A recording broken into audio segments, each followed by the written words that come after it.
version of the Blackhearts. August 8th, Rogers Center. Tickets on sale Friday, February 25th at 10 a.m. at Ticketmaster.ca. Motley Crue, Def Leppard, the Stadium Tour. Yeah.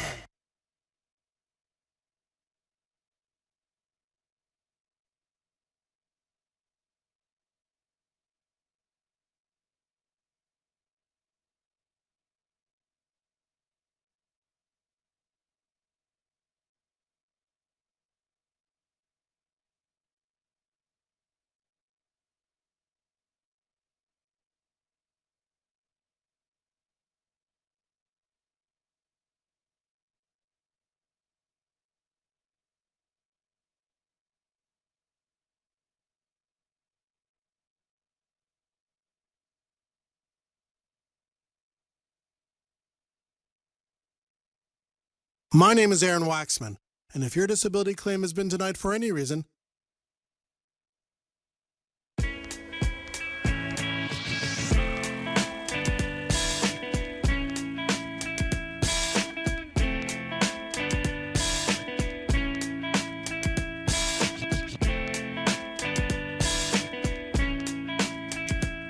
Hello and welcome to the Raptors Show, powered by DoorDash on Sportsnet 590 The Fan. I'm your host, Will. A reminder, we are streaming live on Sportsnet's YouTube channel and airing live on Sportsnet 360 Monday to Friday between 2 and 3 p.m. To people watching, hello.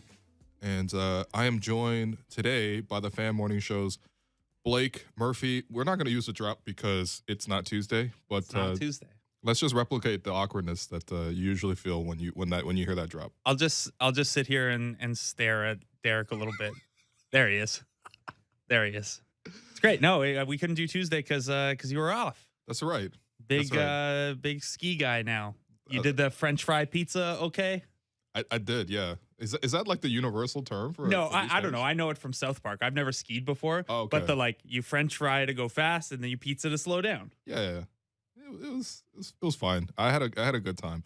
I see the appeal of it now. Okay. Even though, it was a little awkward because I was just on the bunny hill with like tons of little kids, and the instructor's just like, all right, so you form this little pizza and then you lean on one leg and it shifts your turning to the opposite direction and whatever, right? And it's like, we're just going to work on this. And so you're going to follow me. And he's kind of going in reverse or whatever. And I'm supposed to just like follow like the S, curls that he's trying to do, whatever. About like one or two turns in, I would pick up speed and I'm like, well, I'm done for this hill. And then I would just like bomb it down the hill. But then I was like, there's so many kids on this hill. I'm a giant man. I really don't want to hurt anybody. Luckily, I did not run into anybody, which is just what I was mostly praying for. But I actually had a great time. This is great. I'm picturing you on the ski hill with all these little kids, like OG every time he drives. And it's just like, look, on, I'm way bigger than everyone. I know where I'm going. I'm stronger than everyone. And if you bounce off of me, that's a you problem. Right. Not an OG problem. Not a Will Lou problem. Right. That's exactly what happened. And you know what? I'm proud to say I did eventually get off the bunny hill, got onto like a, I don't know, green or blue or something like that, and did that like. You didn't do like a double black diamond or whatever the really tough ones are called? No, because otherwise I would not. This will be just Alex's show going forward. Yeah, we can't have that. We definitely can't have that. We definitely can't, based on what happened Monday and Tuesday. No, I'm kidding. Alex did a great job, as always, not talking about the Toronto Raptors. Who do you have on? I saw the Amy one, and then Faisal. Yeah, Faisal on Monday, okay. Yeah. Sorry, Faisal. I didn't catch that one. Wow. Okay. Amy is must-see viewing. Of course, yeah. Faisal's all right. Damn. No, Faisal catches tons of strays because he doesn't listen to the show. Whereas Amy, he's not gonna hear this. Yeah, exactly. That's right. Okay, Blake, for the first half of the show, I wanted to go through a piece that you wrote, 10 storylines to watch from the Raptors and also the Eastern Conference down the stretch. You find this on sportsnet.ca along with all of your other writing. And there's not a lot of it this year. There's not as much of it. I mean, let's be real though. You're doing 20 hours of radio per week. 21. 21. That's right. This is the one, right? I know this is your favorite part, but I mean, like that's a lot of radio to do. So there's not as much writing. But you did kind of tee up this break here. Yeah, I did this new article format that I invented. It's 10 things where I just I go through 10 different bullet points. Yeah. You know what? You should use that sometime. That's very funny. And also for people who are just like, I feel like, look, there's a place in sports writing, for pontification, for artistic writing, for just, really like leaning into some of the more creative and artistic portions of it. But then for other people, I'm just like, look, you missed a game, or maybe you did watch the game, but you want to sort of think about the game. What's the most digestible way? And that's why I have no issues with listicles. No, man. As long as they're not slideshows and you got to move through like 25 different web pages, I'm good with it. Also, like when I think of listicle, it's like one sentence is each point. You're at least making a point, drawing the attention to, and like so often you do the follow up the next morning with the video clips and stuff like that. Like, hey, this thing that I mentioned, I had time to break the video down or look at some clips. So I'm just giving you a hard time. If I would never miss a Raptors game, but if I did, 10 things is the first thing I would look to. Because I'm not listening to the post game show. Okay, all right, Blake, what's going on, man? I've been up too long. This is the issue. Yeah. I mean, you know what?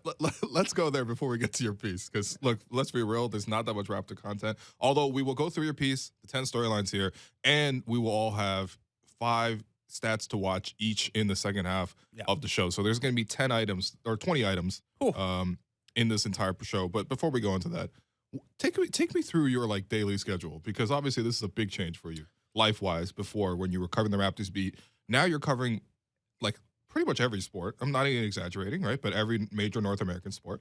I wouldn't frame it as every sport, because like I really only need to know about the Leafs on the hockey front. Like obviously I still care a lot about the NBA and try to cover everything on the NBA. Hockey, we mostly talk about the Leafs and whoever they're playing against. So like obviously I'm conversational about the other Canadian teams, the top teams in the league, who's finding the cap loopholes for the LTIR and all that stuff. I'm like, the NBA, it's long-term injured reserve is it's basically the NHL's version of the hardship exemption, except it's like the guy doesn't have to be out for the year necessarily. So you get these teams that like Tampa Bay and Vegas who like have guys quote unquote agree to go on LTIR until the playoffs. Right. Because there's no cap in the playoffs. I think the Lightning did this with one of the Lightning did it crazy aggressively. Okay, yeah. And then like it's gone. It's kind of gotten to the point where like, you know how NBA fans sometimes get like salary cap brain, where like they'll undercut a move like, oh no, the salary cap ramifications. And sometimes it's like, no, man, you got a really good player. That's all you should focus on as a fan. Not to tell anyone how to be a fan, but NHL fans have gone that way too, where like Jake Muzzin, one of their second pair defensemen, gets his second concussion of the season, and right away people are like, oh, well, if he goes on long-term injury reserve, they have more cap space to make a trade at the deadline. It's like, man, this is the NBA has poisoned the NHL. Finally, it's going that direction instead of the other direction. Yeah, there we go. Abolish salary caps. Just pay everybody anything you want to pay them, and we'll see what happens in the future. But the issue when you abolish salary caps is you run into what baseball's dealing with right now, which is an owner-enforced lockout. So anyway, your life schedule. Oh, yeah. Yeah. So I get up I'm not coming to the studio right now. We're work from home. So I get up at 5. Okay. Like shower, have a coffee. Yep. Prep for the show. Then we're on the air 6 to 10. We usually do like a pre and post show meeting on Zoom. And then, I mean, it depends on the day. So like today I had a meeting here. So I've been here since 10:15. Right. And that explains the spiciness. Yeah. And I have your show. But most days, so like, I don't know, it depends on the day. Like yesterday, right when our show was done, I wrote this article, and then I had Tim and Friends later. Right. The Raptors are off, so I haven't had to do that. But normally, like, sometime midday, I try to get a nap in or workout or something. And then, I mean, you know how it goes. Raptors start at 7, say. We're on at 5:15. Right. And earlier if I'm doing TV or going to the arena that day or whatever. So that's right. It's not that complicated. Watch sports at night. Get up and talk about sports in the morning. Try to find a nap, because usually you're only sleeping 5 hours. Yeah. Basically, you're on a perpetual back-to-back. Yeah. Yeah. It's like, it's what I need to do is start treating it like split shifts, where like I have the night shift where I'm watching the games and prepping for the show the next day. Then I sleep for a little bit, do the show, and then sleep a little bit. And then, so that's how I need to do. I need to break the days down into 12-hour days instead of 24-hour days.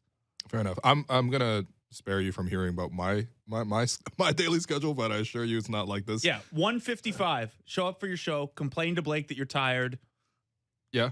Come in with a coffee, just for visual effect. That's not even a coffee. Nah, it's a hot chocolate, because I don't need it. I don't even need a coffee at this hour. Yeah. Look at 'Cause the I have difference slept- in the bags under our eyes in Yeah, this thing right now. Yeah, it's tough. I keep forgetting that this is on TV. I'm like, man, I should get. You got a makeup crew or what? Nah, you look good. No, Because I've never we're seen. not like that kind of TV yet. I mean, I've never seen a makeup person in here, but Justin Bourne comes in here after we're done this, yeah. and there's nobody's that handsome without performance enhancers, Okay. makeup or something like that. So I'm laying the accusation down. Yeah, I was gonna say I'm gonna just show you my graphic of my my sleep schedule today. Come on. 7 hours and 40 minutes, a star, 90% excellent on my sleep tracker Do rating. you want to see what mine is? This Okay. is going to. Let's do it. Yeah, let's do it. Yeah. We'll so talk Raptors soon. Don't worry. Yeah, I have a different app than you, but I got a 62 score and 3.5 hours Oh, of Lord. sleep. Okay. All right. Let's get through this so you can take a nap. You definitely need. Well, like, it doesn't matter what we talk about. An hour is an hour. Yeah, you need like 5 naps though. So we're gonna try to at least get you out on time, which we definitely will. Okay, so let's talk about the story. 10 storylines to watch from the Raptors Eastern Conference down the stretch. I'm gonna throw out a couple of them, but let's definitely focus on some of the major ones pertaining to the Raptors. The first one here that you started with, Pascal Siakam chasing All NBA without actually making All Star. Take me through the case. So yeah, the case is, I mean, you just watch Pascal Siakam lately, right? Not even lately, like the last 2 months, 2.5 months, and he missed 13 games between the recovery from shoulder surgery and then being in health and safety protocols. That's what kept him out of the All-Star game. I also think that at that point, you know, when coaches are voting, there's more momentum for Fred VanVleet because we've been talking about it all year and he's been so good. But Pascal's averaging on the year basically 22, 9, and 5. He's over 56% true shooting on 25% usage, career best in rebounding and assists. And the comparable I lay out in the article is when you combine usage, efficiency, and the assist rate, there are only 15 guys in the league with that blend. When you also factor in the rebounding, and then we can do kind of like a qualitative factor of defense, the list is Jokic, Embiid, Giannis, Siakam. I'm not saying Siakam belongs in the MVP conversation with those guys. What I am saying is that what he's done this year statistically is pretty rarefied. And you can't discount that I think he's having his best defensive season. There have been some games where he's a monster on that end. So I was actually surprised how often it's happened where a guy makes All NBA and didn't make the All-Star team. Okay. 26 guys make the All-Star team, only 15 make All NBA. You'd think if you're not in the top 26 in February, it's tough to be in the top 15 come April. But there are 3 ways that it can happen. One is you miss time early in the year, and that hurts your All-Star case. This is the Pascal or the Jimmy Butler last year. Okay. Jimmy Butler had missed, I think, 13 games as well. Didn't make the All-Star team. The second one is your team was really bad early on and then made a big push late. That's the Damian Lillard 2015-2016. They started, I think, 11-20. So he didn't have the All-Star buzz, and then they go on this crazy run and end up, I think, going to the second round of the playoffs. So that's the other one. Pascal doesn't have that. The Raptors started strong without him. That actually probably hurt his case early on, that the Raptors were pretty good out of the gate. Yeah. And the third one is be Rudy Gobert and nobody likes you, so you don't get voted the All-Star game. He is incredibly unpopular. It's happened to him twice. Him and DeAndre Jordan were the only guys I could find who did it twice where they made All NBA but didn't make the All-Star team. And some of that is obviously when you lay that out, some of it is just the center position. Yeah. But also it's definitely a component of people just don't like Rudy Gobert. Yeah, well, I mean, it's also like, you know, obviously they've changed up the All-Star voting format. But before that, it was fans voting and then coaches getting you in. To be honest, coaches should be getting Rudy into the All-Star game just based on his defensive impact. But okay, I guess they chose not to. The funniest thing is that this happened to him 2 years in a row. So he didn't make the All-Star team, made All NBA, and then come next All-Star time, the coaches were like, nah. Okay. Again. Well, it's also the year he got really he got really upset about it, right? Not making the All-Star. And then I think players also clowned him for that reaction. Yeah, too. He's just not liked. Draymond was really on top of him. Yeah, I mean, and then after that, he invented COVID or whatever it was. Yeah, that was tough. That happened. They shouldn't have been blaming him for so that. Those are your 3 ways to do it. Pascal, like, say he doesn't miss any games down the stretch, you'll be at 69 games for the season. Nice. That's totally within the range of, like, I think if you get 65 or higher, you can probably, I think most voters are like, okay, that's a reasonable cutoff. That's 3/4 of the season plus a little bit. So I think he's gonna have a good case. And obviously there's a lot of competition, But you look around at the forwards who would generally be in the mix, and Ben Simmons obviously hasn't played. Kevin Durant has missed a ton of time. Draymond Green's now missed a ton of time. Yep. There are going to be, like, I think you pencil in Jokic and Embiid for 2 of the center spots, and Giannis and LeBron are obviously getting forward spots. I don't want to do the whole MVP thing, but, like, there are going to be forward spots open. Yeah. That third team, I think, is going to be pretty wide open. And, even a guy like Jimmy Butler has missed a bunch of time. Bam's missed a bunch of time. So you just keep your head down. And he's like, it's unquestioned he's played like an all-NBA player over the last, I don't know, pick your cutoff, but let's say 25 games. Yeah. No, I mean, it's not. Look, I know Fred went to the All-Star game, but in the last 2 months of the season, Pascal has actually played better than Fred, I would say. I think some of this also comes with, like, Fred having to carry the bigger load at the start of the year, and, like, he wears down a little bit. But, like, still, especially over the last month or so, Pascal is, like, clear cut, like, head and shoulders above everybody on the team. And he's been playing great. I think it really helps Fred to have Siakam at this level. Because absolutely. I don't think Fred wants to be, like, a Steph Curry type. Like, that's too much work. Hey, you know what's better than a Steph Curry type statistically is being a Buddy Hield type, where you get the same volume of threes, but there's a lot more catch and shoot to it. Sure, yeah. Like Siakam being able to, yes, score at a 22-point per game level efficiently allows you to have the ball in his hands. But for me, it's really the growth in the playmaking, where he's up to over 5 assists a game. Where I got that triple-double, though, man. Yeah. A lot of times he's been come close. They took it away. What was it? January 25th against Charlotte. They took one of his rebounds away after the game. Yeah. Well, there was also the thing with the Milwaukee thing, where he had a triple-double beating Giannis on the road in Milwaukee. And then 2 days later, they were like, actually, that rebound, you and Precious both got it at the same time. So we're going to give it to Precious? It's like, all right, man. So, yes, I just brought it up. So since December 28th, that's 27 games. Right. That's when he came back from COVID. Yeah. Yeah. 24, 9.3, 6.1. Man. Yeah. And like a 2-to-1 assist to turnover ratio. So, yeah. That's, almost 50-40 shooting splits. Pretty good. Yeah. Pretty good. All right, let's go to point number 2 that you made here. Fred VanVleet chasing 3-point history. You wrote, if VanVleet were to continue his current pace, adjusting for expected time missed, he's missed 7 of the team's 57 games, so we're giving him 72 total for the season. He would finish the season with 289 made threes. Historically, obviously, that's a huge number. That's like a top 10 finish in NBA history if he gets there. In NBA history. That's like Steph Curry and Buddy Hield and Fred VanVleet. I might be missing a Clay season or something in there. I think there's a lot of Harden. Yeah, there might be some Harden ones by volume. And then, like, you also have to factor in, not in the list, but Fred's shooting over 40%. Yeah. To do that at this volume, and the Raptors are just finished up practice now, and Fred's not there because they gave him the extra day off, as they've always done for their All-Stars. Yep. But he's expected to be back in the mix and playing tomorrow night. So it seems like this little thing is behind him. But yeah, not only is that on pace to be a top 10 3-point, like right now, only Steph has more threes than him. Even if we account for that Steph's going to be in that list, Fred would still have a top 10 3-point make. And then one of my numbers to watch in the second half of the show, we'll just get it out now. He's 38 threes away from the franchise record. That's amazing. That's nothing. That's 10 games at the pace he's on. Yeah. Yeah. And honestly, like, I've said this so many times because literally it's a daily show, sometimes twice daily with games. But you really lost Kyle, and you immediately moved to Fred doing what he's doing. It's pretty incredible. I think, yeah, the 3-point shooting, especially in the volume, is just absolutely absurd. I mean, what is he? 201 for 501 on the season. He's basically 4 for 10 exactly in an average game. Yeah. It's pretty incredible. And even like, okay, no one can really compare to Steph, but even Steph's shooting 38% from 3. This is a bit of a weird down year for Steph.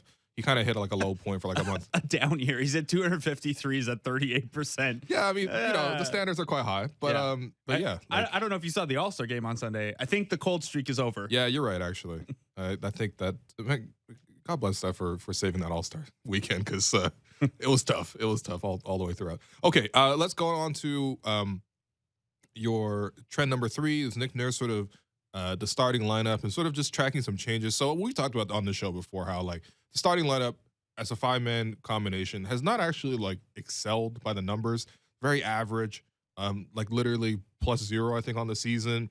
You know, I think last time we came on, I highlighted that they were like -31 in the first half, but then +23 in the second half, and then +8 in overtime. So, like, you know, like I guess they finish stronger than they start, but still, ultimately, the starting lineup has not necessarily been the greatest look. And you did mention in here that you maybe look to give Birch a few starts, maybe letting Barnes or Trent run more of the second unit without sacrificing many total minutes.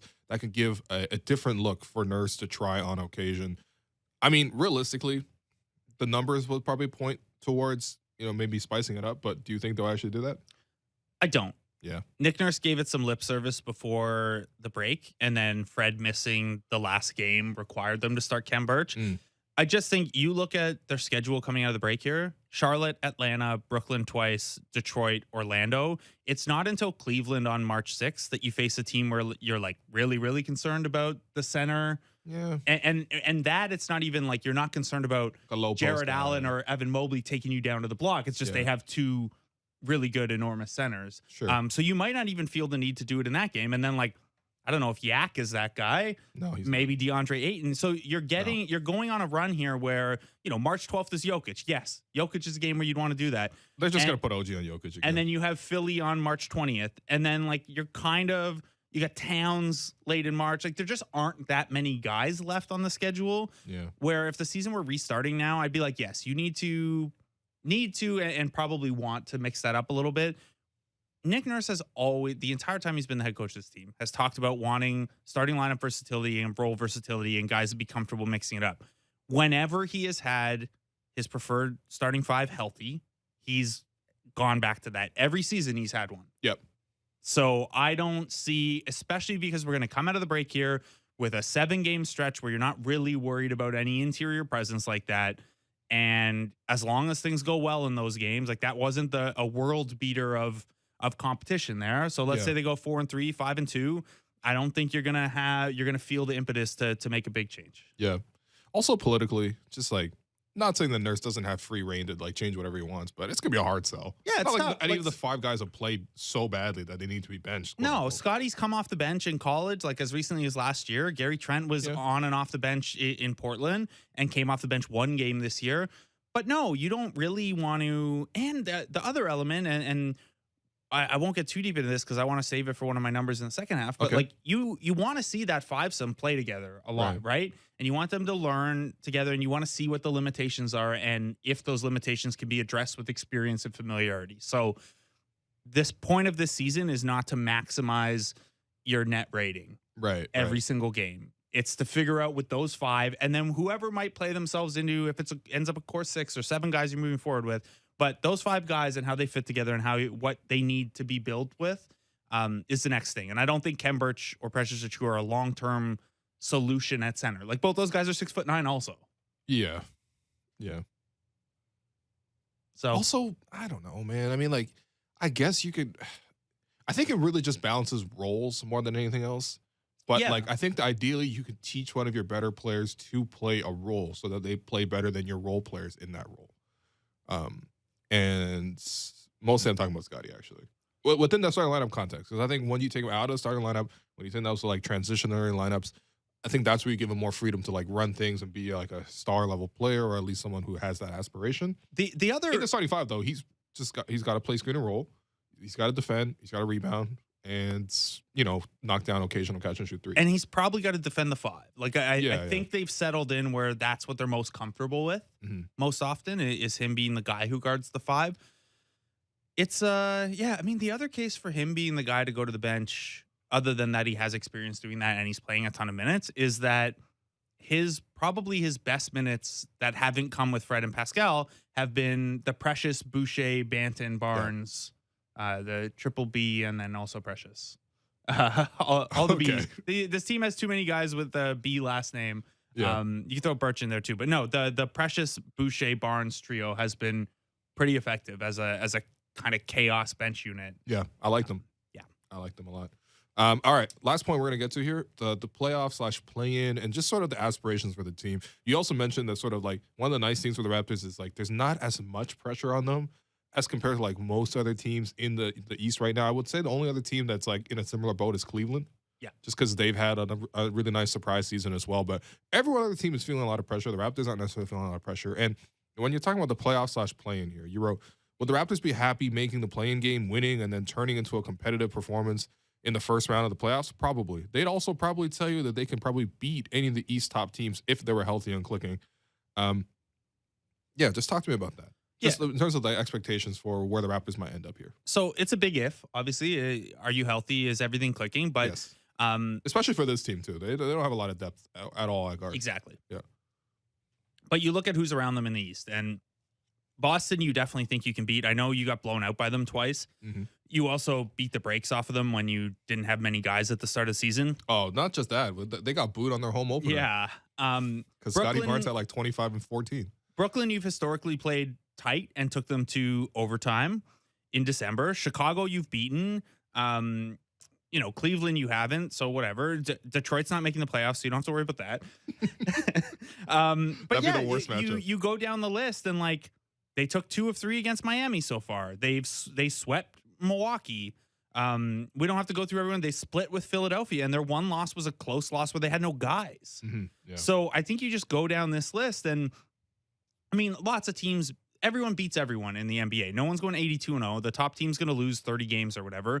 But the Raptors are going to be confident that they can at least give a team a good run and that they can play the matchups and roll with just 5 guys, basically, and give these teams a tough one. So at the start of the season, if you had been like, Toronto Raptors, you're going to finish 8th. You're going to win one of the play-in games. You're going to get a 6-game playoff series against one of the top seeds and get that sweet, sweet home revenue with a full building. I think they would have been happy with that outcome given what the expectations were. Now I think they've overperformed that, but you look at the way the East top teams shake up, and my point there was just like, I don't think the macro where the Raptors are has changed much. They've overperformed. Right. They're a little ahead of schedule. I still don't think they're in that same tier as, a Miami, Philadelphia, Milwaukee, if Brooklyn ever gets healthy. Sure. Yeah. I'm happy to mention Boston there because they're scaring me. All right.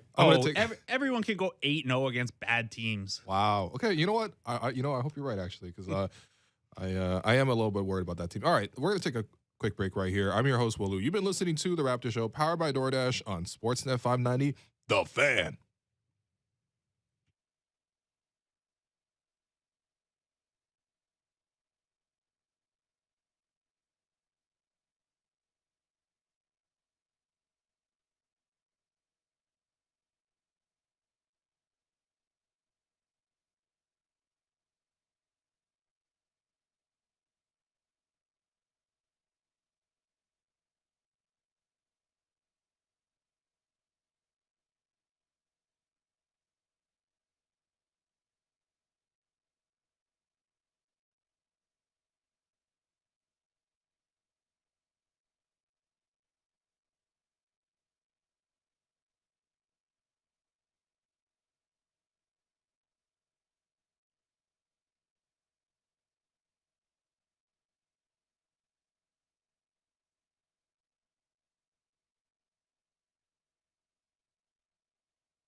Welcome back to the Raptors Show, powered by DoorDash on Sportsnet 590 The Fan. I'm your host, Will Lewis. Continue to be joined by the Fan Morning Show's Blake Murphy. So, as always, I have asked Blake to come up with a bunch of numbers. To be honest, I don't like that you're typecast as the numbers guy. I know I listen to the Fan Morning Show, and you know that's the running joke, and I wanted people to know that you're more than that. However, I have also asked you to do the same.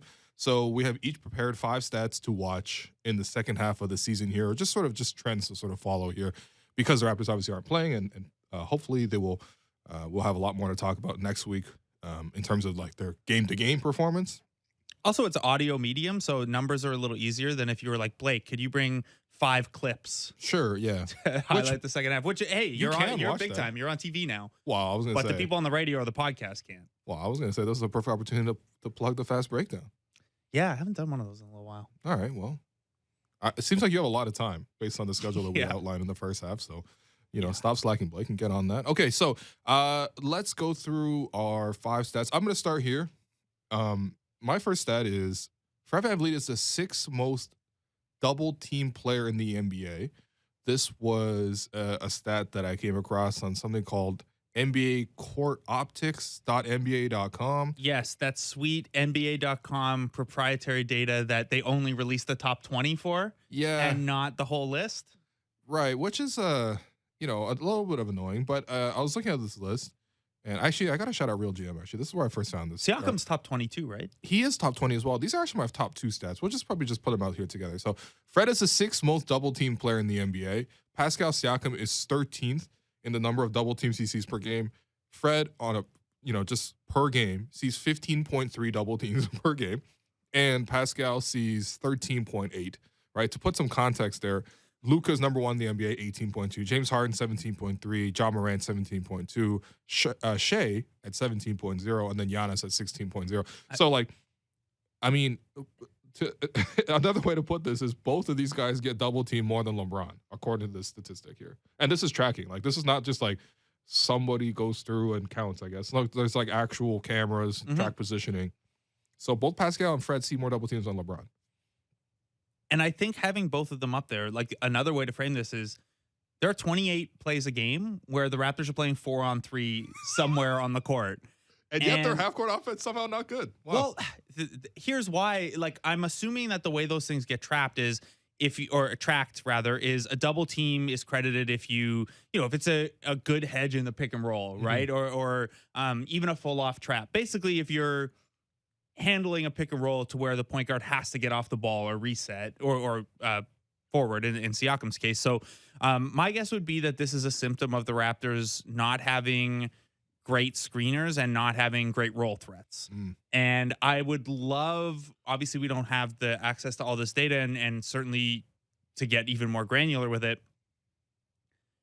I wonder what the numbers look like when it's Fred and Pascal playing off each other, because that anecdotally has been the Raptors' best action. Yeah, we saw it against the Nuggets. You've seen it a lot. Yeah. They just kind of keep it in their back pocket until they really need it. Right. That's the we need to win the G League MVP, or we need to win the G League championship. Yeah, Fred, we need you for this Milwaukee Bucks playoff series, but you got to go down for 2 games and fix Bruno and no one's gonna fix Bruno. Yeah, make peace between him and Pascal and win the championship. That's a story for another day, but that's a good one there actually. But the other part of this is Fred VanVleet, when he sees double teams, the Raptors score 1.23 points per play. Wow. When he is doubled, which is excellent. And same thing with Pascal. The Raptors score 1.20 points per play when Pascal is doubled. So it actually does suggest that the Raptors are actually handling these double teams well on the most part. Again, it's still a bit of a mystery as to why the half-court offense is as bad as it is based on all of this. But the point is that these guys see a lot of double teams, and they've actually done a good job playing out of those doubles, which is something I'm going to watch, because I think for me, one of the concerns I had was just in the playoffs, I'm actually almost more worried if they stop doubling these guys and play them more one-on-one. A lot of switching, a lot of keeping guys in front, a lot of neutralizing pick and roll action. I'm curious to see how that goes. But then again, we've seen also that, like, okay, so you want to switch the pick and roll. That means Pascal's going to have a point guard guarding him. It's not a bad thing. Or Fred has space to pull up if you drop because you don't want to. I mean, you just like Fred VanVleet is in the class now where you cannot do drop coverage when he's the point guard. So Yeah, that's an interesting one to track. For context there on the points per possession on a double team too, I remember the other year when Harden was just going crazy. Yeah. And I tracked every possession for a game and how the Raptors defended it. Because if you remember, there was the one game where they had come under some criticism because they were doubling him so aggressively. And I think it was Daniel House beat them with a 3 or something like that.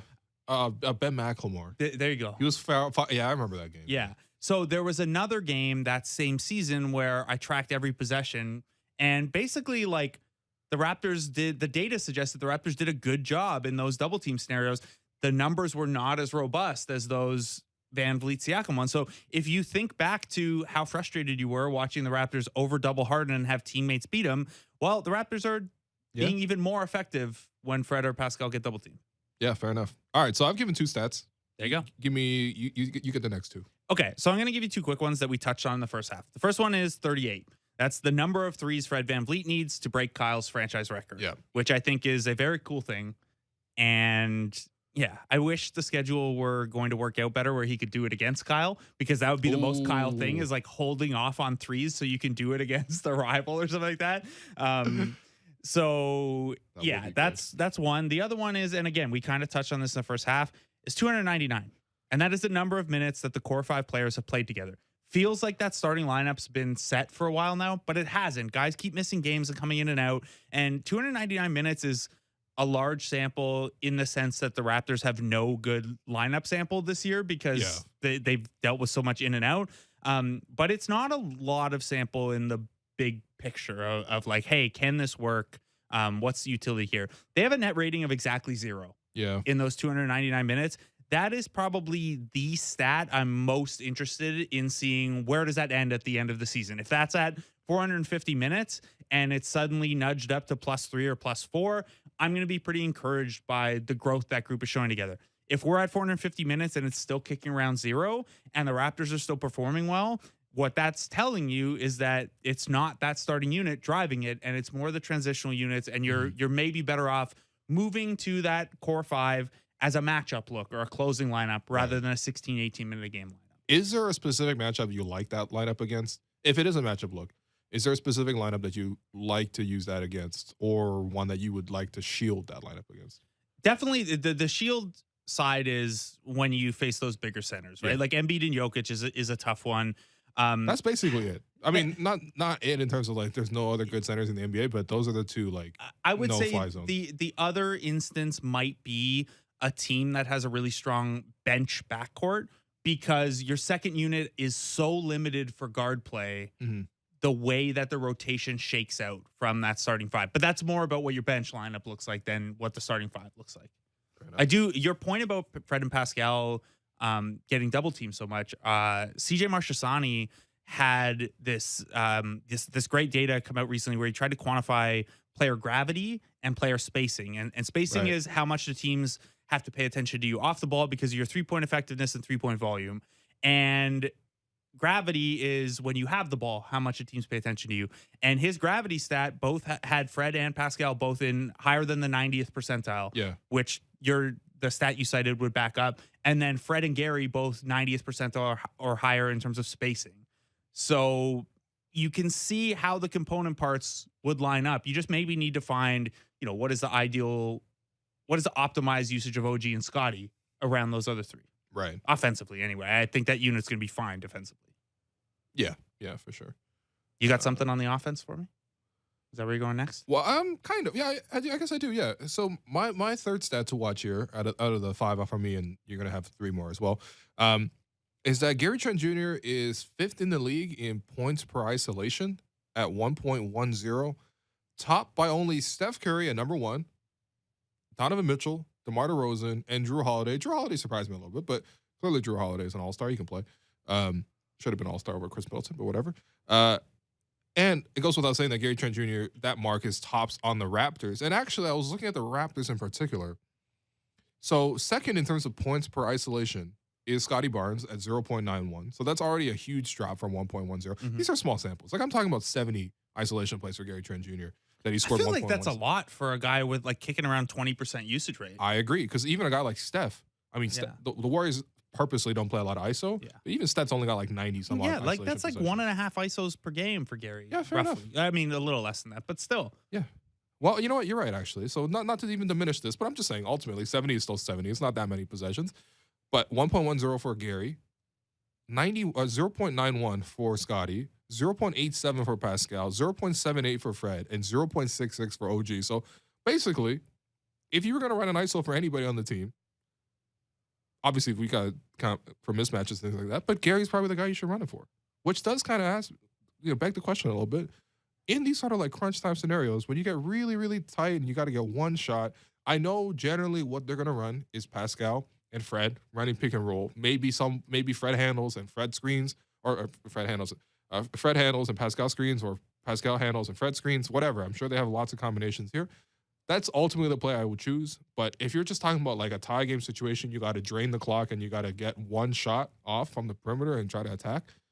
Gary's like, just based on the numbers here, he should have a very good case for it. And you just rarely see it, though. That's the thing. He's also extremely low turnover, in part because he never passes. But no, he's been a better playmaker this year than he was last year. It's hard not to be. So, low, like if you, so I like the extension from this, or the conclusion from this, in a tie game scenario. Yes, or, that's what I'm talking or about. Or even like a up one and you're trying to eat the clock. Yeah. Where the clock and not turning the ball over is the most important thing. And Nick Nurse has always valued that. That's why, some people who get frustrated with ISO ball at the end of the game or whatever, you got to look at clock and score situation, because the Raptors will deem that sometimes eating 20 seconds without a turnover and getting a 0.8 expected points shot is better than, hey, 12 seconds and a 0.9, but the other team has more time to score. Right. In those scenarios, the Patrick Mahomes. Yeah, in those scenarios, Gary Trent should probably have more than a 19% usage rate that he has in the clutch right now. I don't know that, like, if you are trailing and you need the bucket for sure, and you're trying to maximize that one possession, I still think the Pascal Fred of course. action is going to lead you to, the best outcome. And hey, maybe that ends up with the ball in Gary's hands anyway. There's nothing saying one of those two has to shoot. Mm-hmm. That's a good one. Yeah. But I was just surprised, man. Gary's really done really well in the isolation plays. He's shooting the three well, obviously. The efficiency is high. And it passes the eye test, too, because he actually has a lot of, like, not dribble moves, but his footwork is really good to get that separation off. Yeah, the two dribbles in and then the one long step back out, he has down. And, like, whether he ends up using that from the high elbow for a long two or to create space for a three, like, it's not James Harden level, but, like, that's a really tough move to defend when it's two steps in to put a guy on his heels and then that one long step either back or to the side. I mean, probably more to the side. I think it's more of a sidestep move than a full step back. But sure, yeah, it's pretty. It is really nice. All right, what's your third stat to watch? So we're gonna flip it back to the defensive end of the floor. I like that. Okay, and it's a bit of a comparative stat. So the Toronto Raptors are 14th in the league with a defensive rating of 110.4. What would you guess their defensive rating is against top 10 offenses? So it's 110.4 overall. What do you think it is against top 10 offenses? Probably a little bit higher just because they're playing tougher opponents. But probably not that much more, like maybe 111, 112. It is exactly 111. The reason I highlight that is that when you filter only for the top 10 offenses in the league, the Raptors are the 5th best defense. So we came into this year being like, hey, if the Raptors could be a really good transition offense, if they could just be okay with the half-court offense, and then they're a top 10 defense, that's the prototype for a Raptors win, right? And they have exceeded expectations while kind of disappointing a little bit on the defensive end. Like, I think 14th is low relative to the personnel and where we thought they'd be. And if you're looking for optimism for this last third of the season, it's that they have shown consistently, not universally, everyone has bad games, but when the competition gets tougher, these guys can lock in a way where their defense doesn't slip. You could certainly frame this as a criticism of their defense against bad teams instead, but 5th best defense in the league against the top offenses. That, to me, suggests there's more upside here and there's more upward mobility in that defensive ranking.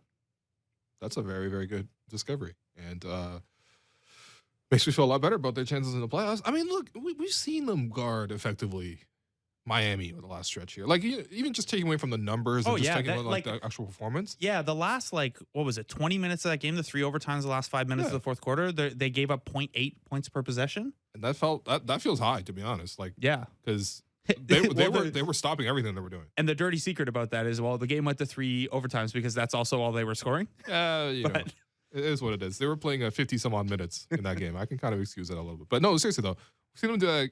They guarded Dallas fairly effectively, I thought. Luka obviously kind of went off, but again, that's just Luka. Milwaukee, Phoenix. I guess Atlanta is not even a top team, but I guess they could be very good offensively. It's not just the numbers. Like you can see it in the eye test as well. All right, my key stat number 4 is that the Raptors are number 1 in the NBA in deflections per game. This is sort of held true all season. They sort of like traded a little bit with Memphis. Memphis is also a defense that plays a lot like the Raptors. But the Raptors right now are number 1 in deflections per game at 18.0 per game. Fred is tied for most in the NBA at 3.9. Gary is 3rd at 3.5. OG is 12th at 2.9. I mean, there's entire teams that don't have a guy that has 3 deflections per game. Lots of teams that don't have guys with 3 deflections per game.